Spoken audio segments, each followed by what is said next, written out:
the Be Ninjas podcast, where you get an all-access pass to see what happens behind the closed doors of a fast-growing global bookkeeping and financial reporting business.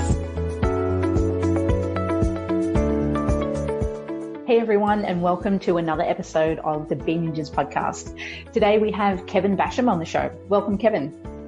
Meryl, thank you so much for having me. It's a pleasure to be here. Kevin, we met in Bangkok, it was probably a couple of years ago now, in a mastermind group for Dynamite Circle. And at the time you were running a recycling business. I think a few things have changed since then. Oh gosh, so much has changed. In fact, yeah, it's pretty much bang on a year ago, isn't it? It was like, maybe, 2 years ago, 2 years and a couple of months. And we were fortunate enough to share one of probably the best mastermind tables I've ever sat on to talk about our business. But a lot has changed with me. A lot has changed with what I'm doing in business. It's difficult to know where to begin. Do you want to start with a little bit of your backstory and how you made that transition from your first job into business, and then where that's taken you up until now? Sure. I'll try and keep this concise, so I don't completely bore your listeners with my whole life story. But I think there's some really important things that I've gone through personally, and some very huge experiences that I've had that have allowed me to transform myself to who I was. To who I am today from who I was.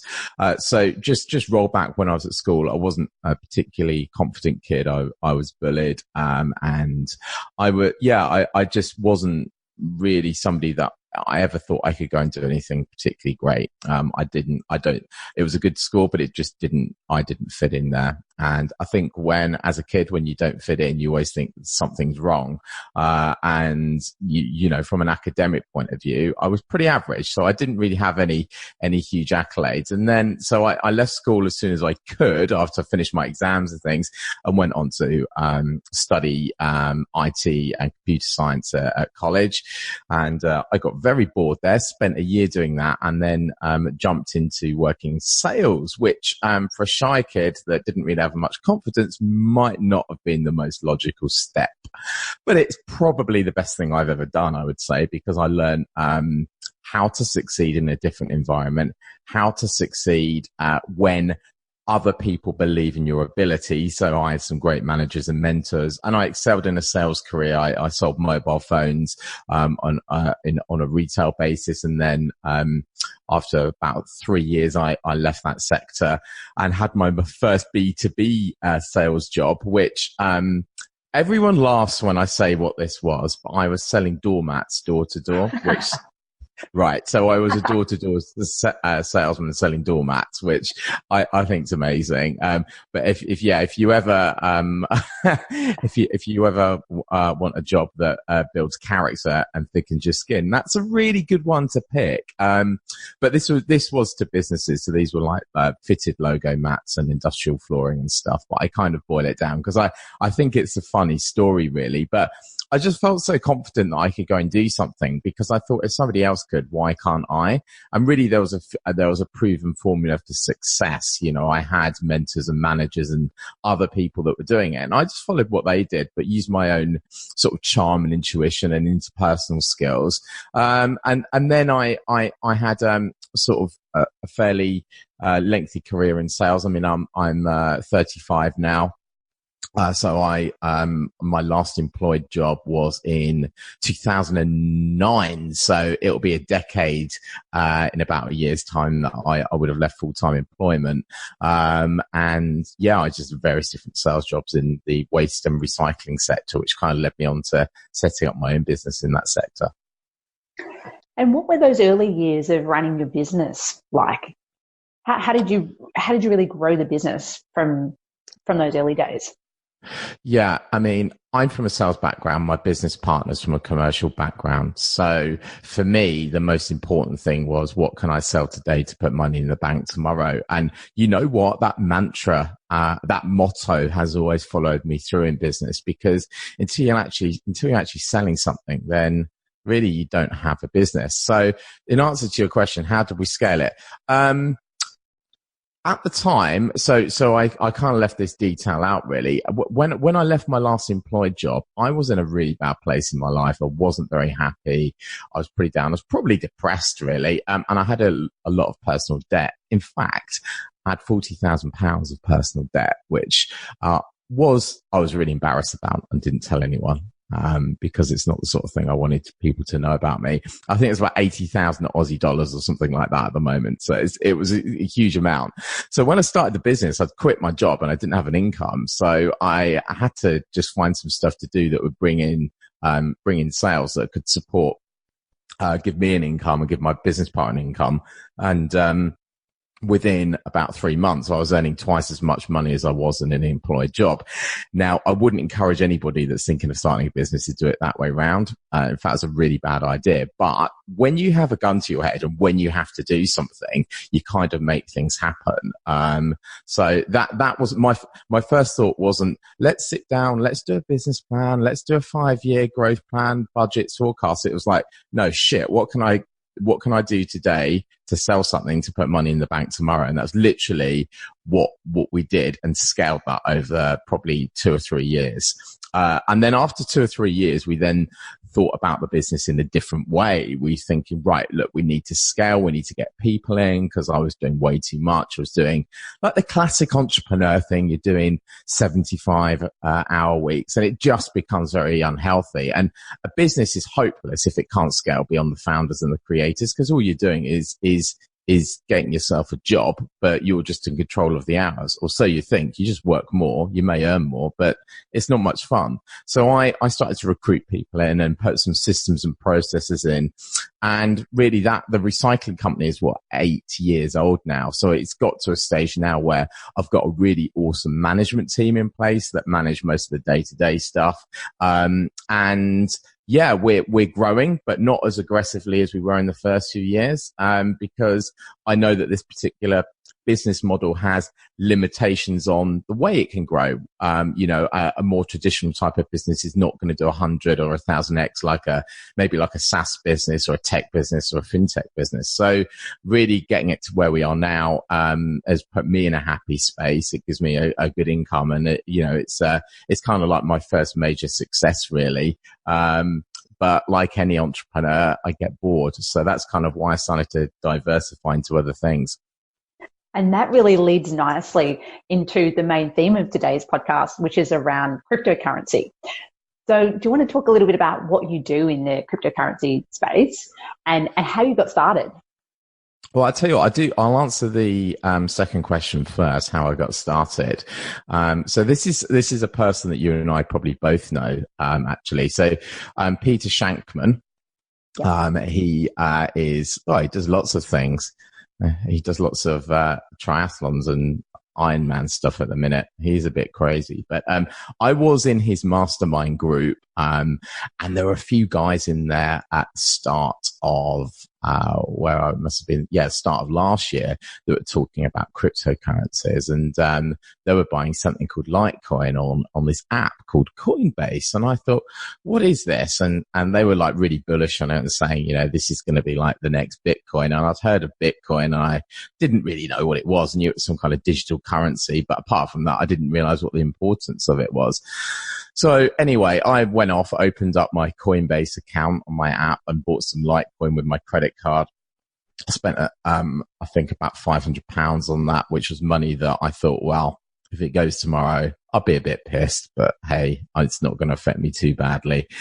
And it's kind of the best decision I ever made, really, because when I find something that I really like, I go down the rabbit hole and I become obsessed by it. So I then started learning more about crypto. I was watching every single YouTube video I could. I was reading every book that I could. I was trying to talk to friends in the UK about it, which was difficult. And one of the things that I found was there wasn't that much good quality information out there for people like me that were savvy, knew about tech, knew about finance, knew about business, but didn't really understand cryptocurrency and the technology behind it, which is blockchain. So I got together with an old friend of mine who I didn't know at the time had invested in Bitcoin a few years before I'd even known about it. And we started talking and said, let's do two things. Number one, let's create a podcast and a resource that helps to empower people to make their own decisions in this space, to educate them, bring on experts on the show. But fundamentally, it was quite a selfish act because I thought, bloody hell, if I could set up a podcast and invite like some of the best people in this space from around the world on the show, what could we learn? And that's really where it all kicked off. It was to scratch my own itch and to really meet lots of amazing people. But then it was to pass that knowledge and information on. I think the whole scratch your own itch thing really makes sense. If you've got a need for it and you're going to enjoy it and find it interesting, there's probably other people or many other people out there that are feeling something similar. And so you started the podcast. Had you ever run a podcast before? No, I've been interviewed on some like amazing shows like this. In fact, I've been interviewed on more Australian shows than I have UK shows. So I don't know why that is. We love your accent. Yeah, maybe it's that they don't really like it here. I'm just probably pretty boring to every other UK podcast. But yeah, so I'd never done a podcast before. But the great thing was that I was in a position with the business that I could buy in resource and expertise. So I got the best microphones I could. So we got, and that was only after the first few episodes. So we did a few sort of, I think episodes 1 to 6 or 1 to 7 were just on some crappy old microphones just to see whether we could do this and it would work. And when we realized it was getting momentum, we invested in, I've got the same microphones I think Joe Rogan uses on his podcast. And we set up a little studio in my apartment. And the great thing is my co-host he's more of a behind the scenes guy. So he pushes me out to do interviews like this, but he's got all the tech knowledge about audio production and tech in general. So it was actually quite good because he then supported us with like the production of that. And I went out and did sort of, the stuff that probably you and I are really good at, like the networking, the business building, the commercial stuff. And yeah, that's kind of how it got some momentum. And I think that's a really key point, that if people are listening to the show that are in business or are thinking of going in business, is collaborating with awesome people is the best way to grow.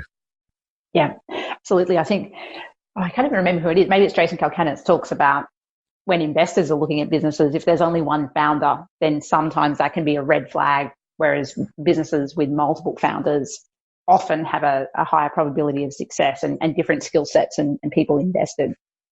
So yeah, I also think when you find a good business partner, I've had a couple in my life. They are like gold dust because, you know this more than anybody. Sometimes business partners don't work out as well. And that's not just because like the typical thing, you may fall out. You might have different ideas and concepts and want to go in different directions. So it's a really tricky dynamic to get, to sort of deal with. But when you find that person, then you just got to embrace them and, do as much for them, and then they'll do just as much for you. I had some interesting questions this year. I've talked on the podcast previously about my early business partner, Ben McAdam, and how we ended up parting ways. And then a few people were surprised when we announced that Wayne Richard was coming on as a new partner this year. And so do you still have a partner in the recycling business as well as for the podcast? And yeah, I do. And that's a really critical point, is that I don't think I could do either of these things without somebody else helping me and me helping them. Yeah. So let's get into some of the cryptocurrency and blockchain side of things. So if you were explaining Bitcoin or even just cryptocurrency generally to someone that didn't know anything about it, how would you describe it? What is it? So we've got 2 hours for this, right? Joking, it's fine. Okay. I kind of like change where I start the answer every time. So I do want to talk a little bit about blockchain, which is the underlying technology and some of the use cases for that, because I know some of your listeners are entrepreneurs and are in business or are looking to go into business. So we'll deal with blockchain itself maybe in a moment, but let's talk about cryptocurrency. but before we to do that, maybe let's just talk about money as a whole. So, I mean, you probably know quite a lot about how money started. So, thousands of years ago, we were just bartering. So, if I wanted to have a chicken and you were to go, and then we could swap. Maybe I'd give you 20 chickens for one goat. But the problem with that is it's not very, you can't have it as a store of value. You can't transfer it very far, and you're very limited on how you can transact. So that's kind of how money started. It really started thousands of years ago with people trading rocks and bits of precious metals and things. And I think it was like in the 1600s, the first coins started to appear. And then we had banks as well, and checks. But the big thing about money as a whole is that it's always been governed by a central authority in a certain country. So for example, in the UK, we have the Bank of England. The Bank of England is run by the government, and the whole concept of the Bank of England is that they can control the currency flow. So it's up to them how much currency they put into the system. And several years ago, when we had the financial crisis, the US in particular and the UK printed more money. So the money became worth less because there was more of it. And to you and I that live in really lovely countries, we're very fortunate to be born in civilized countries with, I guess you could argue whether they're good governments or not, but, we have a nice way of life, and we have freedom, and we have choice, and we don't really want for any of the basic requirements for living. But if you were maybe born in Central Africa or Venezuela or Zimbabwe, then you have corrupt governments, and the governments are corrupt because they control the money. So in Venezuela, we've had things like hyperinflation, which meant people can't buy goods. People can't even buy bread. And that's really because the money is being controlled centrally. The whole concept of a cryptocurrency is that it's not really controlled by anybody. It's completely decentralized. In fact, it's based on code and math, and it uses a piece of technology called blockchain. And then Bitcoin in particular has something called miners, which verifies those transactions. So the concept of Bitcoin is that it's borderless, it's immutable as long as you've got an internet connection. But one of the huge things about Bitcoin in particular, and I know there are other cryptocurrencies, in fact, thousands of them, but let's talk about Bitcoin because it's the biggest and the oldest, is that there's a limited amount of it. There'll only ever be 21 million of it. So it means that not more can be printed, and it can't be controlled by anybody else. And that's a huge plus. So you saw in places like Venezuela, that a lot of people were taking their savings and putting it into Bitcoin because that price could not be influenced or be corrupted by a centralized government. So that's kind of the concept of having a cryptocurrency. But then there are loads of other benefits to it as well. So let's just say I want to send you $1,000 now. How would I send you $1,000? And you need to get it in the next few minutes. What would we do? With me being in Australia and you in the UK, yeah. Well, it would be a big pain. We'd probably look at something like TransferWise or OFX or PayPal, and sure. We'd also have to take into account currency issues too. So transferring from Australian dollars to pounds. Yeah, it's a pain. And I've not used TransferWise. I have used PayPal. I hate it. They're greedy. Their fees are ridiculous. And the problem is with PayPal is that you have to have an account, you have to register, you have to be verified. But maybe if I was in Central Africa, I can send you any money because I don't have a bank account. I don't have ID. So with a cryptocurrency, it means that anyone can participate with just maybe an Android phone, a $20 Android phone, and a wallet on their phone, a piece of software, and an internet connection or a cell phone connection. And those are growing all the time in developing countries. So, but in the use case that I've just mentioned, if I want to send you $1,000, it is a pain and it would be expensive and it would probably take a little while to get there. But if I pay you in maybe Bitcoin or Litecoin, which is my preference, which is like Bitcoin but faster, I could send you $1,000 now, peer to peer. straight to you, like from Kevin to Merrill, that's it. We've been obsessed with paying corporations first. So what I mean by that, if I did it the traditional way, let's just say I would firstly have to get paid $1,000 by my business. So from my business account to my personal account.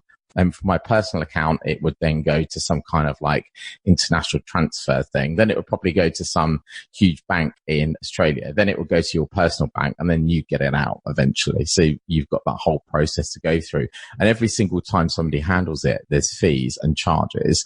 And also there's been horror stories of people sending money, like back home to other countries and that money being blocked or lost or taken or halved. And it's just completely wrong. And that's, again, because banks are governed by central authorities. And sometimes it's fine for you and I, it is, but in many countries it's not. So the whole point of a cryptocurrency really is that it's peer-to-peer. And there's so many other use cases that I could go into, but they're kind of like the fundamental reasons of why we would use it and why we should be interested in it. And I'm interested in something you mentioned earlier around the store of value too. So it sounds like it can be used similar to a currency where transferring money from one person to another. It also sounds like there are I remember when the price of Bitcoin was just rapidly rising, and there it sounded like people were using it more as a form of investment where they're expecting it to increase in value and then make some kind of capital growth or a capital gain. What are your thoughts on that? And I could well be wrong. I don't know necessarily. No, you're absolutely right. You're absolutely right. So Bitcoin was the first. It's the oldest. In fact, it had its 10-year anniversary a few days ago. So happy birthday, Bitcoin. It was created by a guy called Satoshi Nakamoto, we don't know who that person is or whether it's a set of people. We have no idea. It was just created and put out there, and no one in the world knows who that is apart from this person or this group of people. There are loads of conspiracy theories of who it might be. There's been people that said it's them and it's clearly not. So that whole thing's quite interesting. So Bitcoin has no leader. It has no like person behind it sort of saying like, yeah, you should use this. It's the best currency. And out of all the cryptocurrencies, I'd say Bitcoin has the largest amount of trust in the whole cryptocurrency community. And it's very much looked at as a digital gold. And the reason why it's so good as a store of value is because we know exactly how many there are. It's all stored on a public ledger on wallet addresses. So you have a really long wallet address, which is numbers and letters. And you can see like every single transaction that happens on the Bitcoin network. You don't necessarily know who the wallet address corresponds to, but that's all that. So it's completely transparent in that respect. The problem with gold is we don't really know how much there is. And when people invest in gold, they don't. They invest in paper. And what I mean by that is that they go and buy, put their money into like a tracker that tracks the price of gold, but it's not actually backed by gold. They're not actually buying gold. The only way you can do that is if you go and buy like gold bullion or gold coins or something like that, which again is not portable or transferable. So that's why Bitcoin has started to become a store of value. It's speculative. And early investors have done very well in doing that. But there is a theory that one day Bitcoin will become the global reserve currency because it doesn't have a leader. It doesn't have a figurehead. It uses cryptography and blockchain, which is pretty much with today's technology is impossible to hack. And we know exactly how many there are. So that's really where I think Bitcoin will head. And then what you've had is loads and loads and loads of other cryptocurrencies that have created their own currency using the Bitcoin technology. So, for example, Litecoin is probably the most famous alternative really to Bitcoin, which is a faster version. There's more Litecoin than there are Bitcoin. And that type of currency might be used as everyday transactions. And then you've got things like Ripple, which has been all over the news recently, and Stellar and some other big ones too. But they all have slightly different use cases. So yeah, I think Bitcoin is very much the store of value. And then we have other cryptocurrencies that can be used for everyday spending. And you mentioned that Litecoin is your preference. And what kind of things do you weigh up when you're picking or selecting what is the best type of cryptocurrency? Or do you feel like it's on a use case? So depending on what you're trying to use it for? Yeah, I mean, it depends who you are, what you are, and where you are. I use Litecoin because I've got a wallet on my phone. I know it's fast, and I pay a lot of my freelancers in Litecoin. So I've got freelancers in Eastern Europe, the Ukraine, which is notoriously difficult to get money in and out of. Again, a great example. We have a freelance designer we use there. Can't pay him in USD. Can't get a TransferWise account set up. Can't pay into his bank account. It's like, how the hell are we going to pay him? Okay. Have you got a Litecoin wallet? Yeah. Bang, done. Right. There you go. You're paid. So that's why I like it. And there's just more scalability for it, but it could be any crypto. That's just my personal choice. And a lot of people are probably thinking, well, how on earth do I know which one to use? And I think that this is the thing. We are so early in this. Although Bitcoin is 10 years old, the whole cryptocurrency market is so tiny at the moment. It's probably today about 210 billion. The whole entire currency, gold, stocks, bonds, etc. in the whole world is about 200 trillion. So it's a very, very small percentage of the whole entire financial ecosystem. And I think what we'll have is that we'll just end up having probably several main key players, and then we'll have lots of other smaller cryptos that are used for very niche things. So maybe Litecoin will be one of the big ones that's accepted and used worldwide. I think it will be personally, but it could be anything. And that really, but it's down to the trust of the people. It's to choose which one they want to do. Then they're not told this is the currency that you must use. So it's done very much using meritocracy, I guess. Yeah. And I also wanted to get into the blockchain side of things, and especially around some business use cases. Could you just define what the difference between blockchain is and cryptocurrency, and then talk about where you see or some business use cases in the future of blockchain? Yeah, so blockchain is a real buzzword at the minute, and it's being used quite a lot as a marketing term, I think, more than anything. But blockchain, to explain, is actually very simple. It's a public ledger of information that's stored on a decentralized basis in a blockchain. So the blocks are verified by people called miners, depending on the type of blockchain that's being used. And that could be thousands, hundreds of thousands of different nodes verifying transactions. So really anything that requires a ledger of some sort can use blockchain, but it doesn't have to use blockchain. It can just use a normal database. But the benefits of blockchain are that it's totally decentralized and secure and can't be adapted or changed in any way. So blockchain in business can be used in many different ways. So there's a crypto that's called Ethereum. And Ethereum is like a big world supercomputer that's run on the blockchain. And with Ethereum, people can build apps on it. So, for example, I could give you probably two good ones, but we'll pick the most topical, I guess. So Facebook, we've had lots of data hacks, right? We've had data being leaked all over the place. And that's because they're stored on AWS servers, probably somewhere, I guess. And when there's a central point that can be attacked, then it's easy to get the information. The whole idea of the blockchain is it's distributed all over the place. So it's impossible to hack based on today's technology. So if we had a new social network, maybe that would be built on a blockchain. So that information was not owned by a central authority. It was just owned by you. So you own your data, and that's data sovereignty. So that's a really good, very quick example of that. Another example might be Uber. So at the moment, I think Uber's amazing. I use it wherever I go or wherever I can. And I used it in Australia loads when I visited, which was amazing. So so the positive side of Uber is it's great for the user and it's great for the taxi drivers. But it's also great for Uber because they're getting a nice slice every single time. And they can also choose, who they want to drive, and, they can do some clever things to get additional revenue through.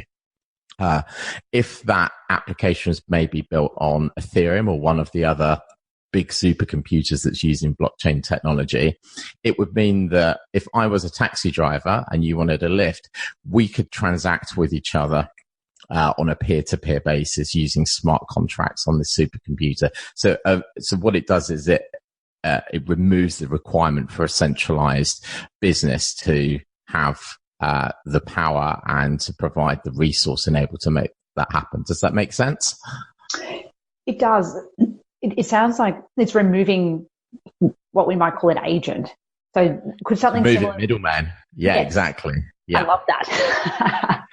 It's kind of scary though, isn't it? Because I also think, holy shit, I built quite a big recycling business being a middleman, and you know, and if I'm thinking about like accounting software like QuickBooks and Xero, which I know you guys use at Bean Ninjas, you know, that data is stored by them. What blockchain applications are we going to see in the accounting space? Because that's set for disruption. So it's kind of scary to some people because they're going to think, oh my God, what am I going to do with my business? But, you know, I think it's great. I think it opens up for entrepreneurs loads of other opportunities. And can I very quickly talk about, the way that cryptos have been used to raise money for business? Would that be something I could quickly cover?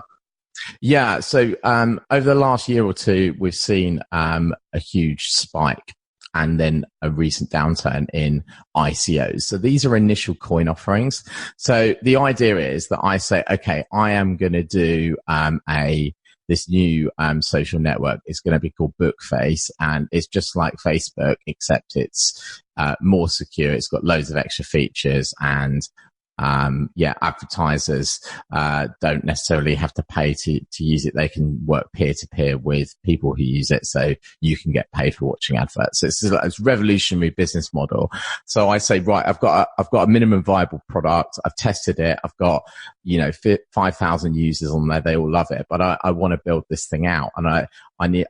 So what I'm going to do is I'm going to offer tokens, and these tokens can be used in the platform to buy things and to work the whole ecosystem. So what I do is I go out and do an initial coin offering and say, look, the price of the tokens is $1. In the initial coin offering, you get it for half price and people buy those tokens. And that's been an interesting way to raise money for businesses. Some of the problems that have now occurred is that from a legal standpoint, especially the US, the SEC, are now saying that they believe that these ICOs that have been run are classed as securities. But it's been a grey area because you're not actually buying a share in the company. You're buying a speculative future value of what that coin is going to be worth in that particular ecosystem. Does that make sense? It does. And it sounds like an interesting way of raising money. And I could see why some governments would want to get involved as well. I know more about what happens in Australia, but there's a lot of regulation around issuing shares or advertising to particular investors. And yeah, exactly. And so that's been, and there's been some horrible scam ICOs where they said, hey, we're going to build this amazing thing, have raised like $10 million and then run away with the money. And that's horrendous. And so there does need to be regulation around this space. So ICOs are now, are now kind of, I think, not going to be redundant, but I think ICOs will have a very specific thing that they can raise money for, which will not necessarily be to use as investment, but maybe for specific things, like specific, maybe equipment or stuff in a business that people can track. And it's so for example, I say, right, I'm a vending machine company and I want to put out 100 machines, but I need to raise like $1 million to do that. But actually what happens is that when all the investors go in, if I don't raise enough money for those vending machines and I don't buy them, you get the money back because there's a programmable smart contract in there that means that the money raised has to go to the vendor to buy the machines. And if I don't raise enough, then you get the money back. And that's kind of some of the things that are now being looked at to protect investors. And then very quickly as well, I think we're going to have something called security tokens, which will basically mean it's like a tokenized version of shares in a business as well. So they're some of like the new evolutions of the way that business is going to operate in this space. And I think, security token offerings are going to be enormous. But it's interesting how we've come about from this kind of like, screw the banks. We don't want centralized money. We don't want government money. We want it to be free and liberal and peer to peer. And now like this technology is now being used by the big financial institutions to create new products. So I think what we're going to see is like hardcore kind of like crypto guys that are like, no, it's like anti-institution and almost anarchist versus like the existing institutions using the technology. And let's just hope both can run side by side. But I think there's going to be interesting times ahead.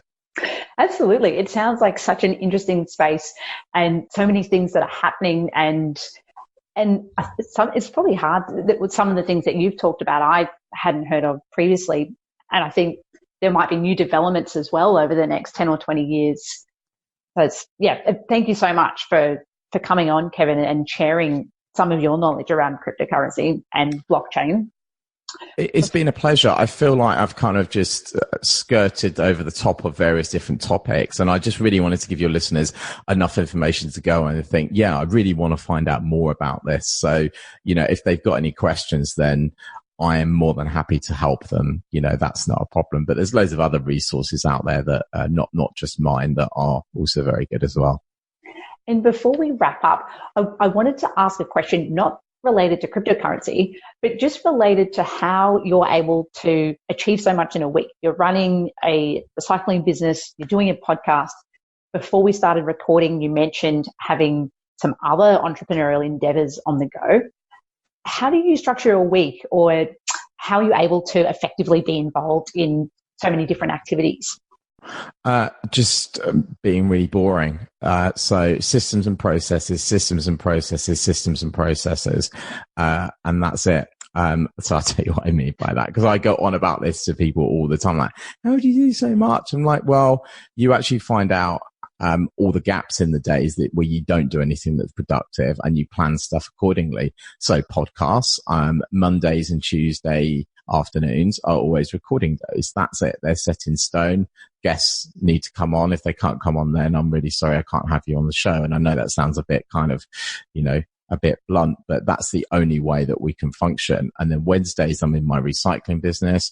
Thursdays, I work on a couple of new projects that we're working on. And Fridays is kind of like a bit of a wild card. But I schedule, it's really cool actually. I live right near a gym that I can book a class for a PT session on my phone using an app. So I know like 12 p.m. on a Monday, I know I always have the same class. So it's kind of like routine and being ruthless and saying no. Like saying no is an amazing thing. If you set out your goals and your aspirations for the year, if you're being invited or asked to do things that don't go towards achieving those goals, and they can be relationships, self-care, self-love. They don't always have to be financial and business goals. If they're not working towards them, then don't do it. And, people respect you more when you do that as well. I think everyone's worried about what other people think of them when they say no, but just do it. You literally live once. Great answer. Love it. And lastly, if our listeners did want to get in touch or listen to your podcast, what is the best way to contact you or to hear the podcast? Yeah, so Crypto Pulse is the name of it. We are on iTunes, which is the most popular platform. And if you're not on Apple, then we're on Stitcher. And if you want to listen through the website, it's cryptopulse.co.uk. Wonderful. Thanks so much, Kevin. No worries. A pleasure.